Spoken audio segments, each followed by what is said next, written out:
Ya, halo pemirsa, apa kabar Anda hari ini? Kembali berjumpa bersama saya Prasetyo Ibo dalam program Market Review yang akan mengupas isu-isu penggerak ekonomi di Indonesia. Dan kali ini kita akan membahas sejauh mana peluang yang bisa dimanfaatkan oleh pelaku industri mebel dan furniture serta kerajinan di Indonesia dalam kawasan Ibu Kota Nusantara. Langsung saja kita mulai. Market Review selengkapnya.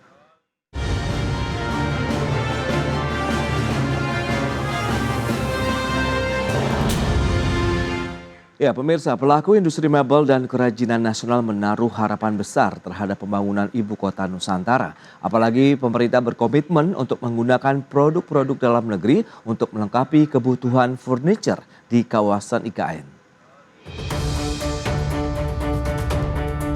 Pembangunan ibu kota negara Nusantara di Kalimantan Timur memberikan peluang positif bagi pelaku usaha mikro, kecil, dan menengah atau UMKM, terutama yang bergerak di bidang mebel dan kerajinan. Pelaku UMKM mebel memiliki potensi meningkatkan peluang bisnis untuk memasok kebutuhan berbagai produk mebel dan kerajinan di gedung-gedung perkantoran dan perumahan IKN. Pemerintah sendiri berkomitmen untuk menggunakan produk-produk dalam negeri dalam melengkapi kebutuhan furnitur tersebut. Bahkan Menteri Koperasi dan UKM Teten Mas Duki telah mengajak pelaku usaha permebelan dan kerajinan untuk memasok produk UMKM mebel ke IKN. Langkah ini sekaligus mendorong pelaku usaha mebel dan kerajinan untuk mengoptimalkan pasar domestik di saat kinerja ekspor yang mengalami pelemahan. Sementara itu, pemerintah telah kembali melaksanakan groundbreaking kelima di kawasan Ibu Kota Nusantara, di mana sebanyak 8 perusahaan yang didominasi dari sektor jasa keuangan, khususnya perbankan, terlibat dalam groundbreaking kelima. Otorita Ibu Kota Nusantara atau OIKN optimistis nilai akumulasi investasi yang terparkir di IKN hingga periode akhir Februari 2024 bisa menembus 50 triliun rupiah. Dari Jakarta, Tim Liputan, IDX Channel. Ya pemirsa, untuk membahas tema kita hari ini, industri mebel siap garap peluang di proyek IKN. Kita sudah tersambung melalui Zoom bersama dengan Bapak Abdul Sobur, Ketua Umum Himpunan Industri Mebel dan Kerajinan Indonesia atau HIMKI. Ya, selamat pagi Pak Abdul Sobur. Selamat pagi Mas Pras, salam sehat selalu. Salam sehat juga ini Pak Abdul Sobur, sejauh mana peluang yang bisa dimanfaatkan dari pelaku industri mebel dan kerajinan khususnya ini yang UMKM di IKN. Tapi kita akan update terlebih dahulu. Kondisi terkini dari industri ini seperti apa? Begitu, apakah tren yang terjadi dalam beberapa waktu terakhir ini masih positifkah atau stagnan? Silakan Pak. Baik, Ya. jadi terima kasih atas kesempatannya. Member dari HIMKI sebagian besar, bisa dibilang 95% itu kan eksporter, Pak Pras ya. Namun demikian dengan kondisi belakangan ini yang terjadi pelemahan, terutama di emerging market seperti ke kawasan Amerika Serikat, kemudian ke Eropa yang masih belum membaik sehingga terjadi penurunan volume ekspor kita yang cukup signifikan ya. Kita turun sampai di angka 28% ya. Karena itu berita gembira nih ketika market dalam negeri dalam hal ini misalnya ada peluang di IKN, rame-rame kita sambangi gitu ya. Lumayan gitu kan untuk mengisi ceruk-ceruk yang saat ini lagi mengalami penurunan kan, ini adalah peluang yang dibangun oleh pemerintah untuk bisa menggerakkan ekonomi juga ya. Kami sudah mapping bahkan hari ini dari tanggal 4 sebenarnya ada acara di Bali kan.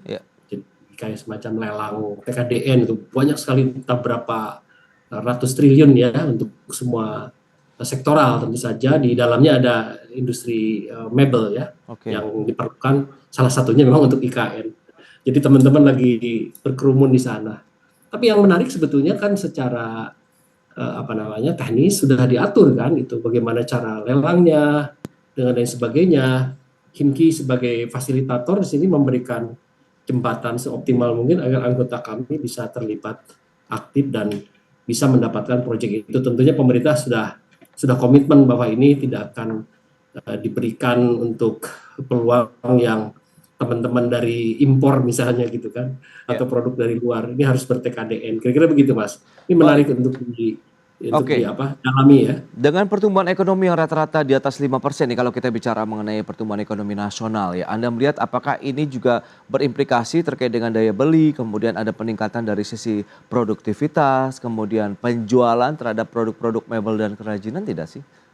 Ya, tentu saja. Jadi syarat untuk membuat pertumbuhan kan memang pertumbuhan dalam hal ini ekonomi negara ya. Ya, Kalau mebel itu sendiri kan bagian daripada rumah ya. Jadi kalau terjadi pertumbuhan dan kemudian ada belanja untuk membangun perumahan, tentu saja implikasinya adalah tidak mungkin kan di dalam rumah itu kosong, pasti ada meblernya, ada home decornya gitu ya. Dan oke. bisnis di bidang mebel dan home decor itu kan selalu terkait dengan bisnis perumahan. Jadi kalau kita bicara tentang IKN yang sedang dibangun, berapa banyak itu ya bangunan yang direncanakan oleh pemerintah. Dalam tahap awal saja saya lihat ada gedung sekretariat negara gitu kan, gedung-gedung kementerian, Ya, Kemenko, dan fasilitas-fasilitas pendukung lainnya di tahap awal ini semua kan harus diisi itu. Ya, anggota-anggota kita sudah siap untuk menjadi apa namanya bersanding lah, kan ada persaingan tentu di dalam itu ya, betul, betul. persaingan sama anggota lah pasti kan, mana yang terbaik karena tahapannya kan Mas itu harus ada sinkronisasi antara pemakai dan calon penyuplai untuk sesuai nggak, selaras nggak desainnya dengan yang direncanakan oleh para desainer Hmm. untuk perumahan yang ada di sana, baik untuk istana negara maupun untuk perumahan karyawan. Oke, Pak Abdul, lantas seberapa besar potensi yang bisa dimanfaatkan dari teman-teman pelaku industri mebel dan kerajinan begitu di IKN? Seberapa besar juga ini bisa meningkatkan produktivitas kita? Mengingatkan, oke lah memang dari kondisi ekspor kita sedang mengalami tekanan, tapi seberapa kuat juga kan nanti Anda katakan tadi persaingan bisnisnya ini akan sangat ketat loh kalau kita lihat dengan banyaknya Betul sekali pelaku itu. industri ini. Kalau kita benchmarking ke China Ya, misalnya ya, yang sangat besar sekali memproduksi mebel, dalam hal ini bisa sampai 1,8 triliun renminbi ya, oke. 700 triliun ya barangkali dalam satu tahun, itu 75% kan dalam negeri mereka itu ya. Jadi 25%-nya diekspor hampir mendekati 80 miliar dolar. Nah, Oke. ini juga kita harus benchmarking ke sana. Jadi kekuatan di dalam negeri harus dibangun. Kita mengandalkan ekspor mati-matian, sebetulnya dalam negeri itu menarik. Jadi kan kalau ekspor ada kendala yang tidak dapat kita kendalikan, misalnya seperti perang sekarang ya, kesulitan kontainer, ada logistik yang kemarin kasus-kasus muncul seperti di Laut Merah, Iya.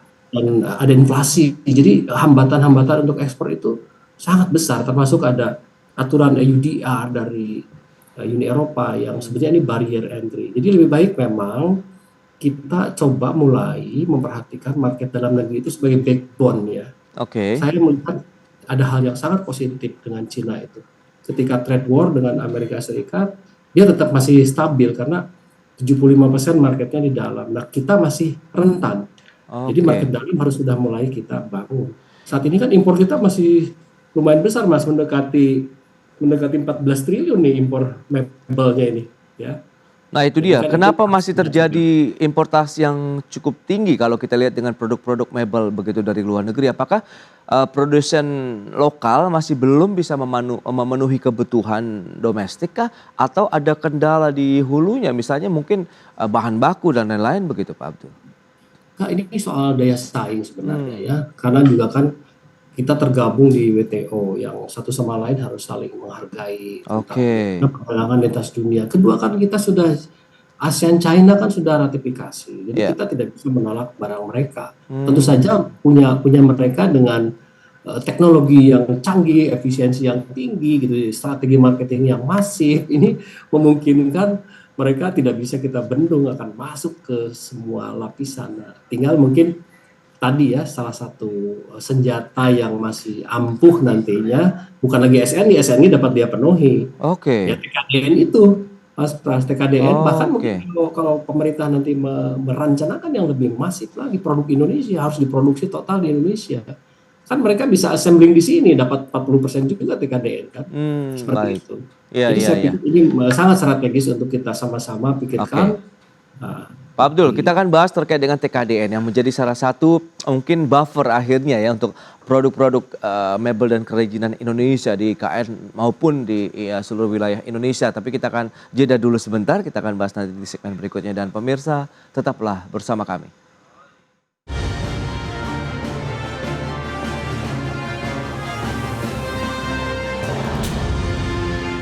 Ya, Anda masih menyaksikan Market Review. Pemirsa, berikut ini kami sampaikan data untuk Anda terkait dengan laju pertumbuhan dari industri furniture nasional.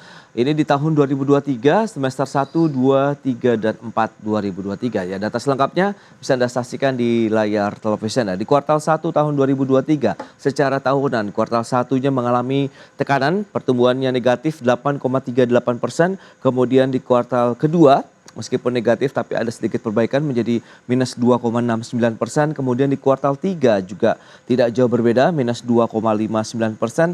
Kemudian di kuartal 4 baru para pelaku industri furniture di Indonesia bisa membalikan kondisi, tumbuhnya positif 6,07% di kuartal 4 secara tahunan.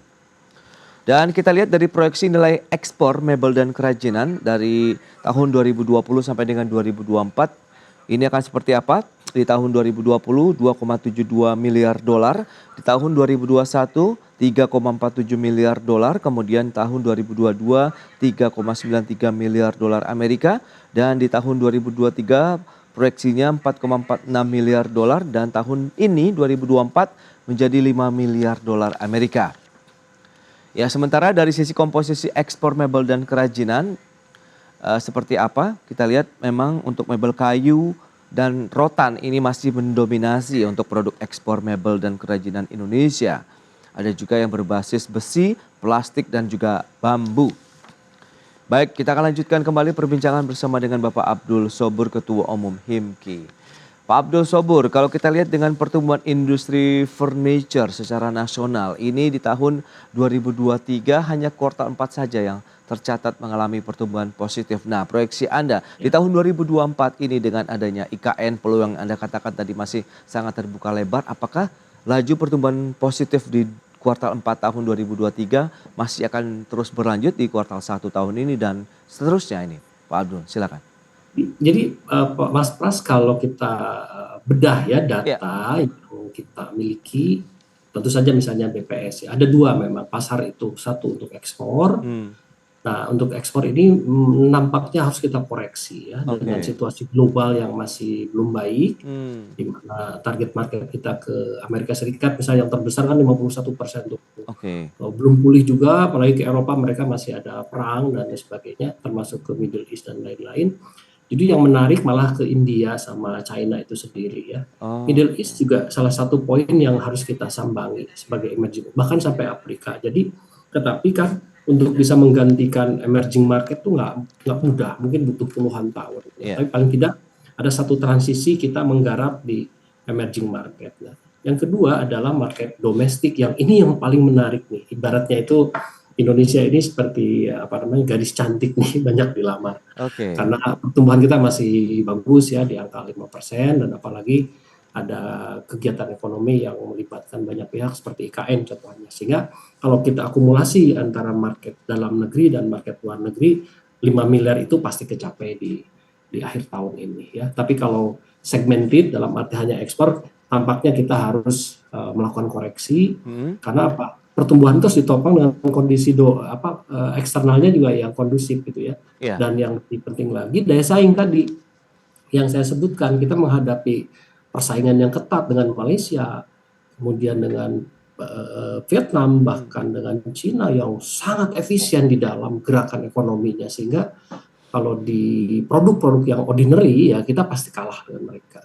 Nah, Indonesia dalam hal ini HIMKI harus masuk ke segmen yang spesifik, yang comparative advantage-nya di kita, misalnya untuk jenis-jenis furniture yang eksotis seperti yang berbahan baku kayu jati, mahoni atau rotan tadi sebutkan. Bahan baku sejauh ini yang unik ya.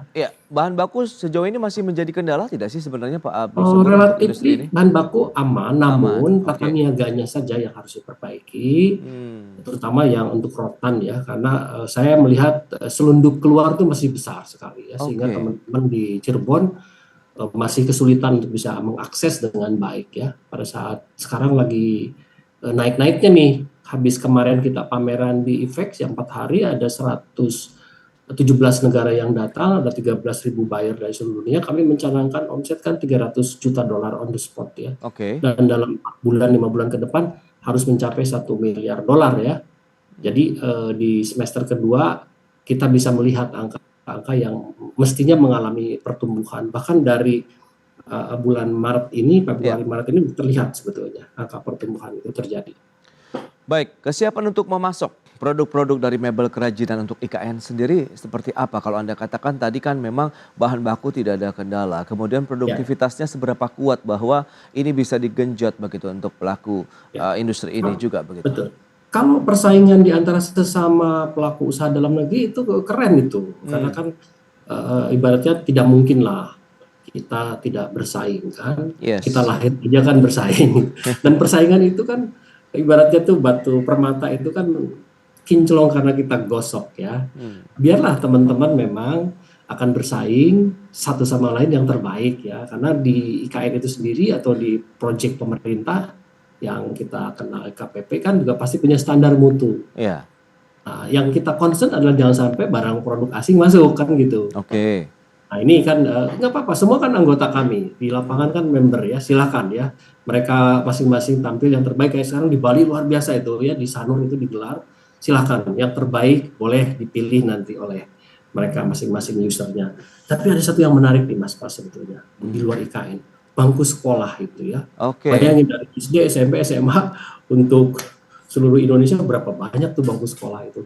Dan harus TKDN kan? Ya, Jadi itu berapa triliun itu angkanya, karena sekolahnya ada berapa tinggal dihitung tuh. Kalau ya, ya. sekelas ada 30 saja misalnya bangku dan itu ya kalikan berapa sekolah di seluruh Indonesia itu puluhan triliun itu angkanya tuh. Hmm, Nah, jangan sampai ini yang disasar oleh produk produk asing asing. gitu. Ya, kita akan Ya, ya, pastikan ya. bahwa pemerintah memberikan itu kepada produk Nah, dalam Pak negeri. Abdul Sobur, seberapa kuat sih TKDN ini benar-benar bisa menjadi pagar nih untuk produk mebel dan kerajinan ataupun furniture Indonesia dari serbuan Ya, produk asing atau impor? tampaknya ini jauh lebih ampuh daripada SNI. SNI mereka Hmm, lampaui kok, Mas. oke. Ya.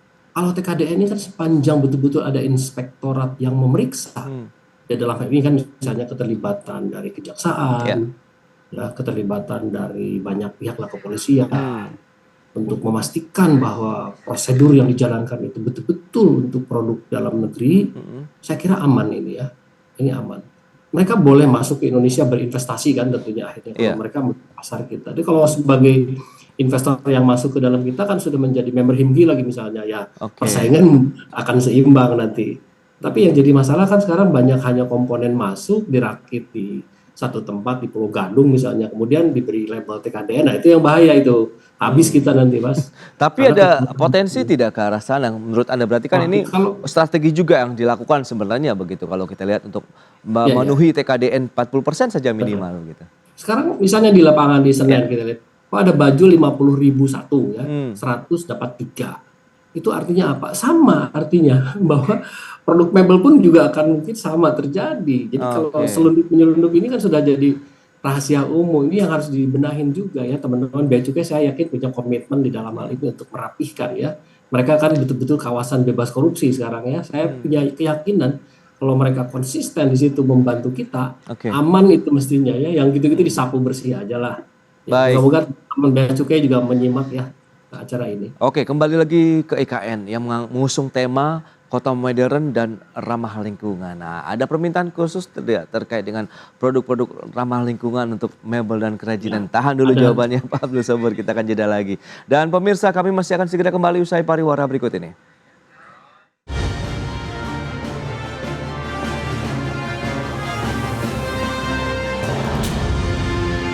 Baik pemirsa, kita lanjutkan kembali perbincangan ini bersama dengan Bapak Abdul Sobur, Ketua Umum HIMKI. Ini terkait dengan potensi IKN begitu yang bisa mendorong kinerja dari industri mebel dan kerajinan Indonesia.